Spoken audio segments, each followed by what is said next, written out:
University మంచి భవిష్యత్తు కోసం తెలుగు విద్యార్థులు ఇష్టపడే యూనివర్సిటీ. సాంగ్స్ ఏదో డైరెక్షన్ చేస్తారని విన్నాం, ఫోక్ సాంగ్స్ అని. సో ఎన్ని సాంగ్స్ చేసి ఉంటారండి? దాదాపు 700 సాంగ్స్ వరకు చేసి ఉంటాను. అంటే సిడి టైం నుంచి, నాట్ ఓన్లీ యూట్యూబ్, సిడి కాలం నుంచి నేను సాంగ్ చేస్తున్నానండి. మాయదారి మైసమ్మ మళ్ళీ వచ్చింది కానీ డిఆర్సి కంపెనీ వాళ్ళకు అందులో ఒక సాంగ్ చేశాను. తర్వాత యాక్టర్ కూడా చేశాను నేను, డాన్సర్, యాక్టర్ ఇవన్నీ చేశాను నేను. అండ్ ఇప్పుడు ఈ మధ్య కాలంలో దాదాపు ఒక 400-500 సాంగ్లు చేసి ఉంటాను నేను. ఊర్మి ఛానల్కి, నివృత్తి వైబ్స్, సై టీవీ, లతా టాకీస్, ఇట్లా చాలా మంచి ఫేమస్ ఛానల్స్, యూట్యూబ్లో ఫేమస్ ఛానల్స్, ఆ ఛానల్స్ లాంటివి నేను వర్క్ చేసి ఉన్నా. ఇప్పుడు ఒక సాంగ్ కి ఎంత ఇస్తారు సార్ నార్మల్గా డైరెక్షన్ చేస్తే? డిపెండ్ అంటే నేను వాస్తవంగా ఇప్పటికి నాకు రెమ్యునరేషన్ ఫిక్స్ కాలేదండి. సినిమాకి కానీ దేనికి కానీ నేను రెమ్యునరేషన్ ఏమైనా అడగానండి. అడగడానికి నాకు మోమాటం ఉంటుంది. వాళ్ళకున్న బడ్జెట్లో నాకు ముందే చెప్తారు, సరే ఇంత ఇచ్చుకుంటాం నీకు అన్న, నీకు ఇంత ఇచ్చుకుంటాం చేయండి అని. అంటే ప్యాషన్ నాకు, అది పిచ్చి. నాకు ఎప్పుడు కెమెరా పక్కన ఉన్నారా డైరెక్షన్ చేయాలన్న కోరికనే ఉంటుంది. ఒక పాటలో కూడా, ప్రతి పాటలో మీరు చూస్తే లవ్ ఫెయిల్యూర్ సాంగ్స్లో కూడా, ఇప్పుడు నేను చేసిన లవ్ ఫెయిల్యూర్ సాంగ్స్ ఎక్కువ చేశానండి. చాలా యూట్యూబ్ ఛానల్లో లవ్ ఫెయిల్యూర్ సాంగ్ చేయాలంటే దాదాపు నన్నే కన్సల్ట్ అవుతారు. ఎందుకంటే మంచి స్టోరీ టెలింగ్ ఉంటుంది, లాస్ట్కి మంచి మెసేజ్ ఇస్తాడన్న అని చెప్పని నన్ను కన్సల్ట్ అవుతారు. పాట విని ఆ పాటకు ఇంకెట్లా ప్రజెంటేషన్ చేస్తే బాగుంటుంది చెప్పి రాసుకొని చేస్తాను నేను. సో దాంట్లో కూడా ఒక మంచి మెసేజ్ ఇస్తాను నేను. కొన్ని ఉన్న వాళ్ళు, పెద్ద ఛానల్ వాళ్ళు కొంచెం మంచి రెమ్యునరేషన్ ఇస్తారు. లేని వాళ్ళు అన్న అది ఇంతే ఉంది తీసుకోండి అని చెప్పండి, అంతే ఉన్నా అంతే తీసుకొని చేస్తారు. సీరియస్లీ 4 నిమిషాల ఫోక్ సాంగ్స్ ఉంటాయి కదా, 4 నిమిషాలు 5 నిమిషాలు, ఒక చిన్న మినీ సినిమాలకు బాగుంటాయి. ఇప్పుడు మీ సాంగ్స్ ఏవేమి ఉన్నాయి చాలా ఉంటుంటాయి. నేను మామూలుగా అబ్జర్వ్ చేసి ఒక వ్యూవర్ గా చెప్తున్నాను, చాలా బాగుంటాయి. బట్ థింగ్ ఏంటంటే ఈ ఫోక్ సాంగ్స్ దగ్గరకు వచ్చేసరికి ఒక కంప్లైంట్ విన్నాను నేను. కొంతమంది చెప్తుంది అంటే వీళ్ళు తీసినప్పుడు ఒక 50,000, 1 lakh లో తీసేసి సాంగ్స్ కూడా ఉంటాయి, 1 lakh లో తీసేసి సాంగ్స్ ఉంటాయి. బట్ సంపాదన మాత్రం క్రోర్స్ లో వచ్చిన సంపాదన ఉంటుంది. వాస్తవం చాలా మంది అది కొంచెం టెక్నీషియన్స్ వాళ్ళ ఒక శ్రమ దోపిడీ కింద చిత్రీకరించబడుతుంది. అంటే వాస్తవం దీనికోసం మేము ఒకటి సంస్థ కూడా ఏర్పరిచినాం అండి. TFDDU అని చెప్పిన ఒక సంస్థ ఇప్పుడు వస్తుంది కొత్తగా, లాంచ్ మొన్న రిజిస్ట్రేషన్ అయింది. దీనిలో ఏంటంటే సినిమా ఫీల్డ్ లాగానే వాళ్ళ కార్డులు ఇష్యూ చేసి వాళ్ళకు ఒక రెమ్యునరేషన్ ఫిక్స్ చేసి ఇంత ఇవ్వాలి, వీళ్ళు ఇంత వస్తే మన కాల్ షీట్ కూడా సేమ్ సినిమా లాగా 6 to 6 కాల్ షీటే చేయాలి. ఇప్పుడు ఫోక్ సాంగ్ ఎట్లుంటుంది అంటే, నీకు మధ్యాహ్నం 11 గంటల 12 గంటలకు ఏదో స్టార్ట్ చేస్తే ఒక్కోసారి రాత్రి 12-1 అవ్వదు షూటు. అదే రెమ్యునరేషన్ ఇస్తారు, అదే ఇస్తారు. అంటే వాస్తవం ఏంటంటే మెయిన్ ఆర్టిస్టులకు, మెయిన్ కన్నా ఈ చుట్టుపక్కల చేసే వర్కర్స్ ఉంటారు, సెట్ బాయ్స్, లైట్ డిపార్ట్మెంట్ వాళ్ళు, అండ్ ఈ కో ఆర్టిస్టులు, డాన్సర్స్, సైడ్ డాన్సర్స్, వీళ్ళందరికీ చాలా ఇబ్బందులు ఉంటాయి. ఒకటే రెమ్యునరేషన్ చేయాలి వాళ్ళు. వాళ్ళకి ఇచ్చే 1000 రూపాయలు, 1500, 2000 రూపాయల్లో కూడా వాళ్ళకి ఏమొస్తుంది? దాన్ని బాగా దృష్టిలో పెట్టుకొని ఇది చేస్తున్నాం. నేను దాని గౌరవ అధ్యక్షునిగా నేను ఉన్నా ఇప్పటికీ. వాళ్ళకు కూడా అంటే వాళ్ళని కూడా నేను అవన్నీ ఎదుర్కొని వచ్చినా కాబట్టి నాకు తెలుసు కాబట్టి నేను కంపల్సరీ వాళ్ళకు కూడా హెల్ప్ చేయాలని ఒక ఆలోచనలో ఉన్నానండి. ఇప్పుడు మన హీరోయిన్ నాగదుర్గ కూడా ఫోక్ బ్యాక్గ్రౌండ్ నుంచే వచ్చింది. సో ఏంటి సార్, ఎలా సార్ మీకు పరిచయం ఎక్కడి నుంచి? ఫోక్ సాంగ్ నుంచి. ఏ సాంగ్ నుంచి సార్? సక్కనుడు అని ఒక సాంగ్ చేసిన. మీరు డైరెక్టర్? నేను డైరెక్టర్గా.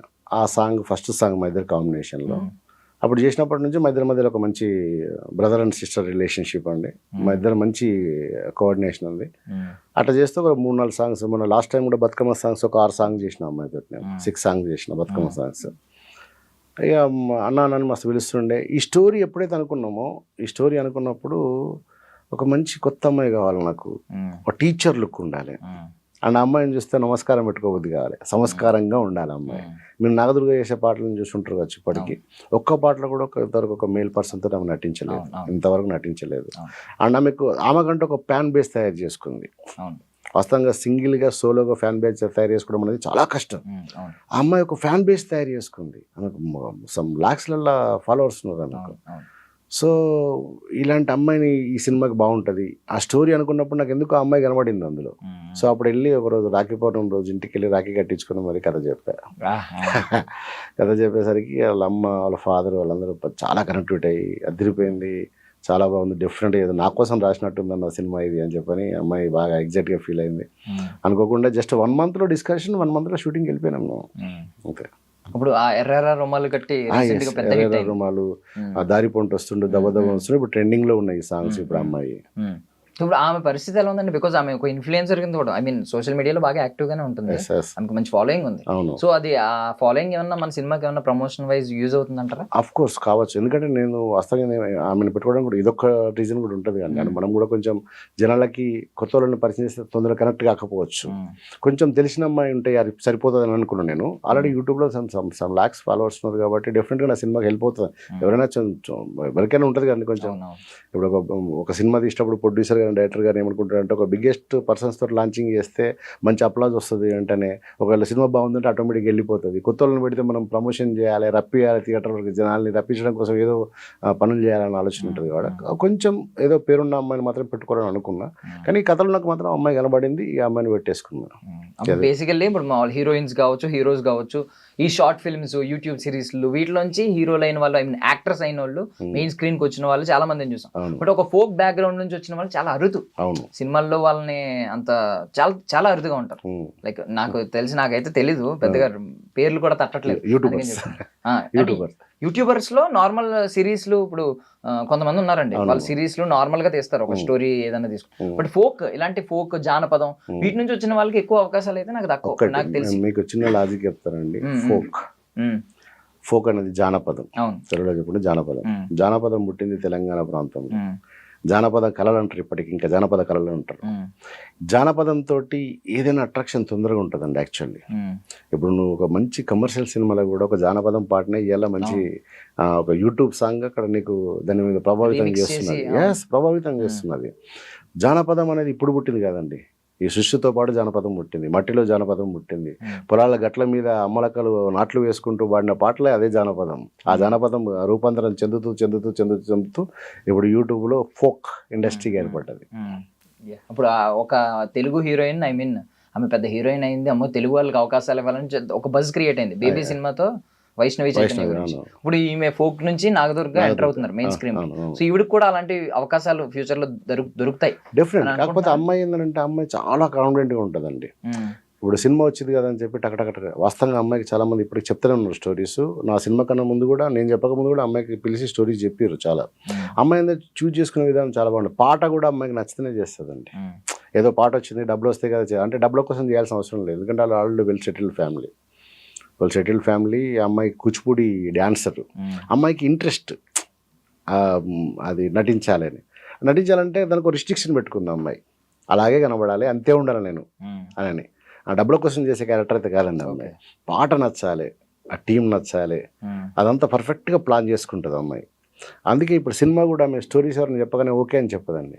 ఆ సినిమా కథ వింటుంది, ఆ కథను 3-4 సార్లు దాన్ని డిస్కషన్ చేసుకుంటుంది, వాళ్ళతో అడుగుతుంది ఇంకా ఇంట్లో ఎలాంటి సీన్స్ ఉంటాయి, ఏం కథ, ఎంతవరకు పనికి వస్తుంది, ఇది నేను నా తరపు నా ఫ్యాన్స్కి నేను ఎంతవరకు నేను దీన్ని ప్లేస్ చేయగలుగుతా అని పర్ఫెక్ట్గా ఆలోచించుకొని డిసిషన్ తీసుకుంటుంది. చేస్తుంది, సినిమాలు చేస్తుంది, ఖచ్చితంగా చేస్తుంది. కానీ ఆమెకు నచ్చిన సినిమా మాత్రం ఖచ్చితంగా వదులుకోదండి, తప్పకుండా చేస్తుంది. కూడా టీచర్ క్యారెక్టర్ ఒక సాంప్రదాయమైన క్యారెక్టర్ అని చెప్పి వెంటనే యాక్సెప్ట్ చేసింది. అవును. Okay, that rakhi కట్టించుకున్నారు.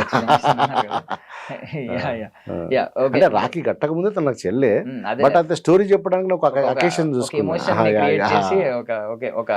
ఒక ఫైట్ కు ముందు ఒక పెద్ద స్టోరీ డ్రామా క్రియేట్ చేస్తారు. ఎందుకు కొట్టాలి, ఒక హీరో విలన్ ఎందుకు కొట్టాలి అనేది ఒక పెద్ద స్టోరీ క్రియేట్ చేసి అప్పుడు కొడితే ఆడియన్ కూడా కొట్రా అంటారు. సో అలా మీరు కూడా రియల్ లైఫ్ లో కూడా అలా క్రియేట్ చేశారనమాట. సో ఆల్ హ్యాపీ అంటే అందరూ ప్రొడ్యూసర్స్ వైజ్ ఫుల్ హ్యాపీ. నేను ఆల్రెడీ టీజర్ లాంచ్ లో కూడా అందరు చాలా ఎగ్జైట్ గా ఉన్నారు, అద్భుతంగా ఉన్నారు, మంచి అప్లాజ్ వచ్చింది మాకు. ఇంకా మీ మీడియా మీరు అందరు ఉన్నారు కాబట్టి డెఫినెట్ గా ఇలాంటి ఒక మంచి సినిమాని మీరు కూడా మోసుకెళ్తారన్న నమ్మకంతో మేము ఉన్నాం డెఫినెట్ గా. అందుకే నిన్న కూడా మేము టీజర్ లో చూసి ఉంటారు కావచ్చు, ఏ గెస్ట్ ను పిలవలేదని నేను జస్ట్ మీడియా వాళ్ళతో మాత్రమే లాంచింగ్ చేశాను. అంటే జనరల్ ఒక మాట అంటున్నాను, ఇప్పుడు బలగం అని ఒక సినిమా ఉంది, ఆ బలగం అనే సినిమా దిల్ రాజు గారి దగ్గరికి వెళ్లకుండా నార్మల్ గా రిలీజ్ అయ్యి ఉంటే నాకు తెలిసి ఓటీటీలో చూసి ఉండరు జనం, అంటే మెయిన్ స్క్రీన్ లో చూసే వాళ్ళు చాలా అరుదు, చూసి ఉండకపోవచ్చు. బట్ దిల్ రాజు గారు దాన్ని కొంచెం భుజాన్ని వేసుకోవడం వల్ల, ఆయన ప్రమోట్ చేయడం వల్ల, ఆయనే కొన్ని చోట్ల ఫ్రీ షోలు వేయడం వల్ల అది చాలా రీచ్ అయ్యింది, బోల్డ్ డబ్బులు వచ్చింది. పెట్టింది 1 కోటి అయితే ఆల్మోస్ట్ 80 కోట్లు ఎంత వచ్చింది అనుకుంటా ఆల్మోస్ట్. సో మీరు కూడా ఒక ఇండస్ట్రీ పెద్దని చూపించి సినిమా బాగుంది అన్నప్పుడు డిఫరెంట్.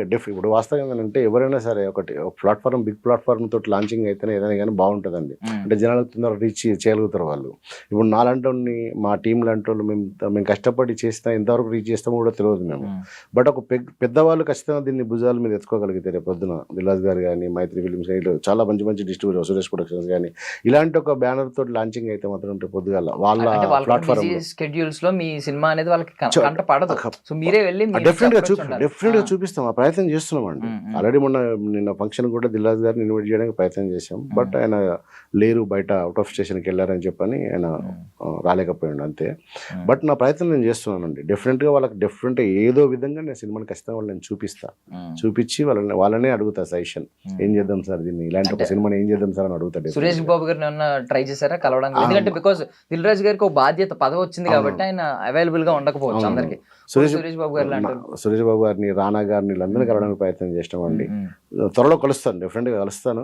కలిసి డెఫినెట్గా వాళ్ళకి నేను సినిమాని చూపిస్తాను. ఇంకా రెడీ అవుతుంది సినిమా, ఇంకొంచెం ఆ డిఏ వర్క్ అదంతా కొంచెం లాస్ట్ ఎండింగ్ స్టేజ్లో ఉంది.